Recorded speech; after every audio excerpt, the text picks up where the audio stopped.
बड'लेण्ड रादाब आरो बड'लेण्ड बुब्लि नायगिरि रायजो राजा मोनथाममोनखौ गोसो गोरबोनिफ्राय बालिपारा दख'र दुलाराय बर' फरायसा आफादनिफ्राय जानानै गाहाम हामलायनाय बावहरबाय। बे समाव मिरु आफाद आरो जिल्ला आफादनि बिथोन बायदियै गासिबो दख'रा आफादनो हारिमु फोरोंथाय मावबादा खुंनो होनायलाय बालिपारा दख'र दुलाराय बर' फरायसा आफादाबो दिनैनिफ्राय सानबानि हाबाफारि लानानै जागायजेनबाय। बड'फानि जि सिमां हारिखौ गेरेमसा माहारि दानायनि बिखौ नोजोर बोनानै हारिमु बिथिंजा सोलोंथाइ बिथिंजा गासैखौबो नोजोर बोनानै दिनै बे हारिमु सोलोंथाइ मावबादाखौ लानाय जादों। जों नायनो थाङोबा गासैबो गामि ओनसोल हालामाव मोसानाय दामनाय देनाय गासैबो गोमालांनो नागिरदों।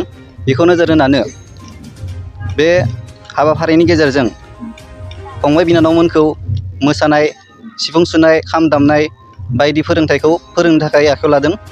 बेनिखायनो जोंनि दख'रायाबो बे हाबाफारिखौ दिनैनिफ्राय जागायबाय। बड'लेण्ड रादाब आरो बड'लेण्ड बुब्लि नोंथांमोनखौ बरायग्रोनानै लाबाय। दिनै जोंनि बालिपारा दख'र दुलाराय बर' फरायसा आफादा दुलाराय बर' फरायसा आफादनि बिथोन बायदियै आरो सनितपुर जिल्ला दुलाराय बर' फरायसा आफादनि जि निर्देश बेखौ लानानै दिनै बालिपारा दख'र दुलाराय बर' फरायसा आफादा रंजालि बैसागु फैबाय थानायजों लोगोसे जोंनि ओनसोलनि आरो ओनसोलखौ जौगाहोनो थाखाय मोसाखावरि आरो रंजालि बैसागुनि मुङाव जि फोरोंथाइ मावबादा खुंनाय जादों।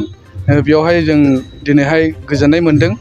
जोङो बे हाबाफारिखौ जेरैबायदि बिथोन होदोंमोन बेबायदि दिनै जों मावफुंनो हानाय लामायाव फैदों।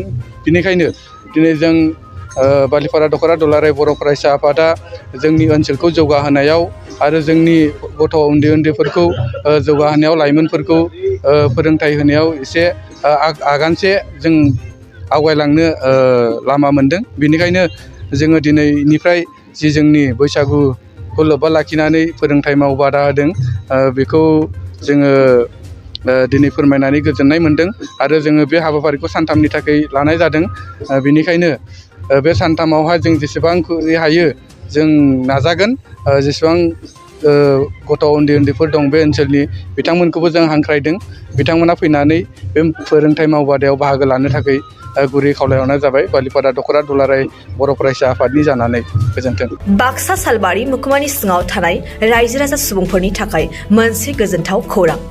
किरण एन्टारप्राइज, जेराव नोंथांमोना मोननो हागोन नोंथांनि फालांगि खालामनायाव गोनांथि जानाय टाटा य'दा ट्राक आरो ई-रिक्सा, लोगोसे नोंथांनि न' बां लुनायाव गोनांथि जानाय बाला, अन्थाइ, सिमेन्ट, इटा।